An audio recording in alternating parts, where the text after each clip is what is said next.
Alhamdulillah,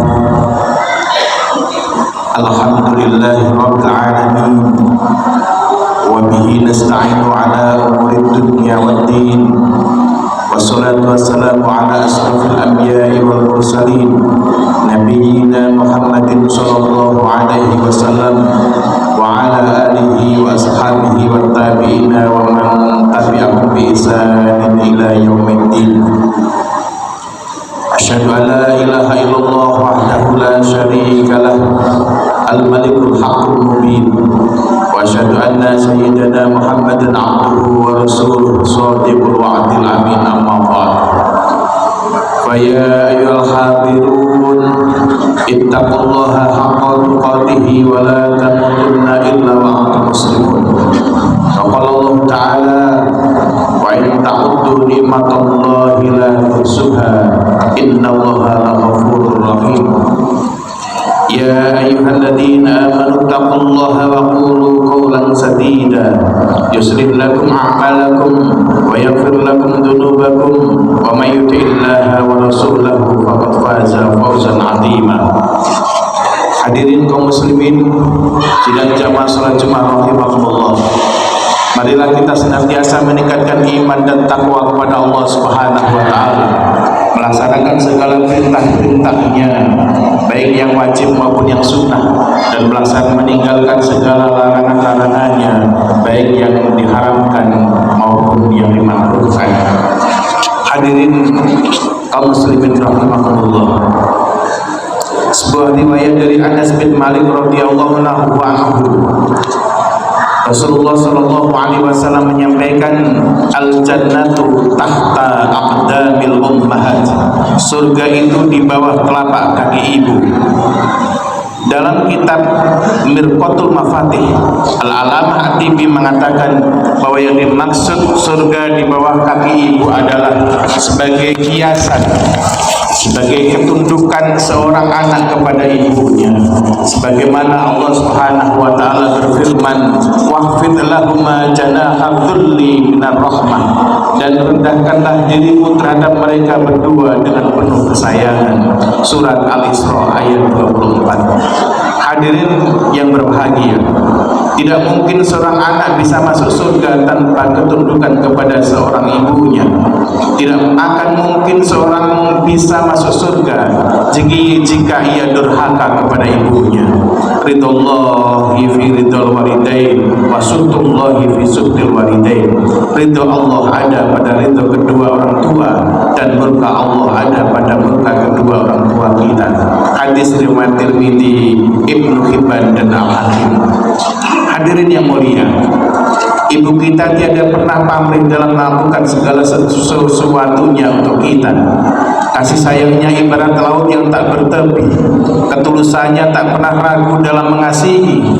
Ibu kita sanggup menyembunyikan kesedihannya dalam senyuman. Ibu kita juga sanggup menelan segala kepahitan demi membesarkan dan membahagiakan kita. Ikhwati fillah, akan tetapi sangat disayangkan bahwa diri kita sangat mudah melupakan jasa seorang ibu. Kita sangat menyepelekan keinginan dan perintah seorang ibu. Kadang-kadang ibu kita meminta sesuatu, kemudian kita tunda sampai ibu kita lupa dengan keinginannya, padahal kita mampu untuk memberinya. Ini tentunya adalah sebuah kedurhakaan. Hadirin yang mulia, ibu kita telah berletih, bersusah payah, dan mampu bergadang semalaman tanpa pejamkan mata hanya untuk tenangkan kita yang dahulu mereka menangis tiada henti, entah karena lapar atau entah karena sakit atau entah karena yang lainnya.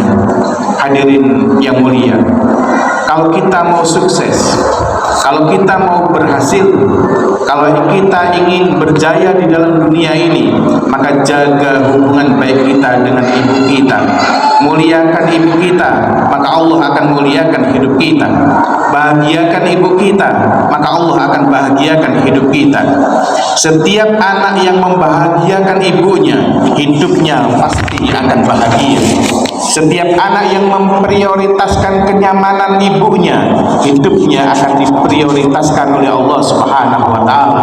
Dan setiap anak yang mengutamakan ibunya, hidupnya pasti akan diutamakan oleh Allah Subhanahu wa taala. Dari sahabat bin Mas'ud radhiyallahu anhu, ia bertanya kepada Rasulullah, "Wahai Rasulullah, amal apakah yang paling dicintai oleh Allah Subhanahu wa taala?" Beliau mengatakan, "Salat pada waktunya." "Kemudian apa wahai Rasulullah?" "Berbakti kepada orang tua." "Lalu apa lagi wahai Rasulullah?" "Jihad fisabilillah." Ikhwati fillah rahimakumullah. Di sini kedudukan orang tua kita, terutama ibu, di antara tauhid dan jihad fisabilillah. Bahkan jihad fisabilillah terkalahkan dengan kedudukan ibu kita yang mulia. Suatu hari ada seorang sahabat ingin berjihad menemui Rasulullah SAW, dan pada waktu itu ibunya menangis, tidak ridho anaknya ikut berjihad di jalan Allah Subhanahu wa taala. Kemudian kata Rasulullah, "Pulanglah, buat ibumu tersenyum sebagaimana dia tersenyum sebelum engkau berangkat ke sini." Ikhwati fillah rahimakumullah. Dalam hadis riwayat Bazar, ada seorang sahabat yang pergi haji dengan ibunya. Perjalanannya sangat jauh, ibunya sudah tua renta, dan dalam perjalanannya itu dia berjalan kaki sambil menggendong ibunya. Ketika perjalanan mengalami kelelahan, dia istirahat, kemudian ibunya dia dihalang-halanginya dari terik matahari. Ketika capeknya sudah hilang, dia melanjutkan perjalanannya kembali, digendong ibunya dari rumahnya sampai ke Mekah Al-Mukarramah. Ketika dia tawaf pun sambil menggendong ibunya dengan penuh kasih sayang. Kemudian dia ketemu dengan Rasulullah SAW.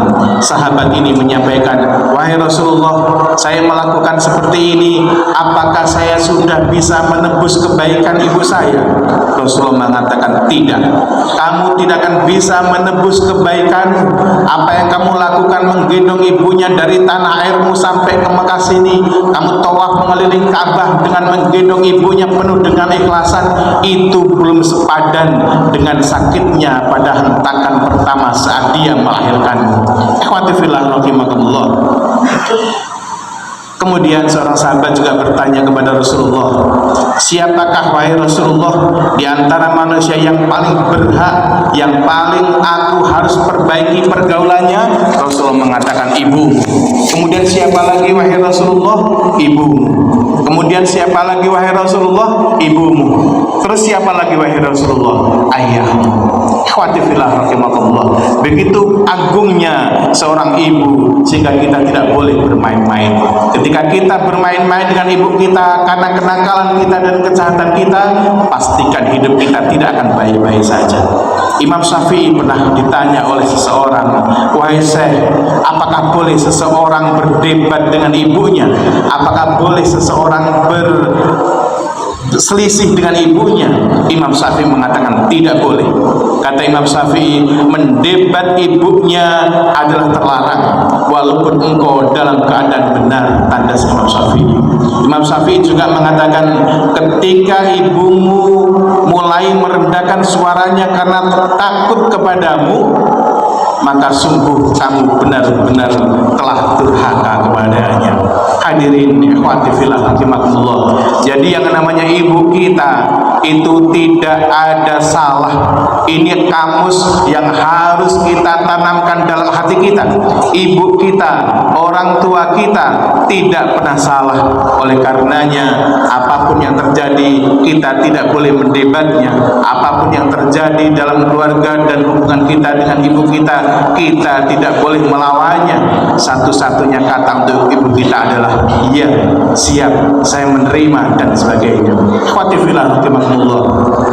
Kalau kita sampai meremehkan ibu kita, kalau kita sampai menyakiti ibu kita sehingga ibu kita meneteskan air mata, menangis sedih karena kelakuan jahat kita, maka sekaya apapun kita, sepintar apapun kita, sebanyak apapun ibadah kita, sungguh telah putus hubungan kita dengan Allah Subhanahu wa ta'ala.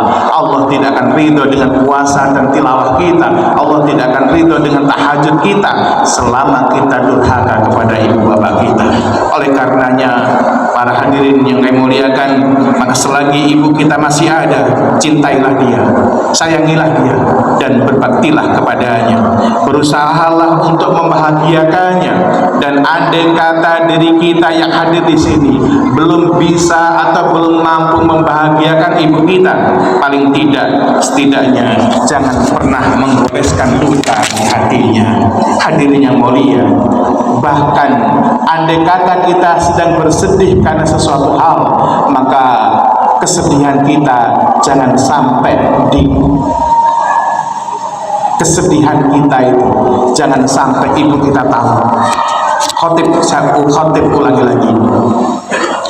Andai kata kita sedang sedih, andai kata kita sedang gundah gulana, andai kata kita sedang banyak masalah, jangan kasih tahu ibu kita kalau diri kita sedang sedih. Karena kalau ini sampai ke ibu kita, kalau kesedihan kita itu tahu, yang diketahui oleh ibu kita, maka ibu kita akan lebih sedih dibandingkan dengan kesedihan kita. Dan ini adalah tanda-tanda kedurhakaan kita. Ibnu Abbas berkata, inni la a'lamu amalan aqraba ilallahi azza wa jalla min birril ummi. Kata Ibnu Abbas, sungguh aku tidak mengetahui suatu amalan yang lebih mendekatkan kepada Allah Azza wa Jalla dari berbakti kepada seorang ibu. Hadirin yang mulia, maka bersegeralah perbaiki diri kita, perbaiki hubungan baik dengan ibu kita yang Allah Subhanahu wa taala telah menjanjikan surga bagi orang-orang yang berbakti kepada ibunya. Hadirin yang mulia, khatib sampaikan, sesungguhnya ibu kita adalah ratu yang tidak bermahkota, tetapi dia bertelapak kaki surga. Barakallahu li wa lakum fil Qur'anil azim wa nafa'ani wa iyyakum bima fihi minal ayati wa dzikril hakim wa taqabbala minni wa minkum tilawatahu innahu was-sami'ul alim.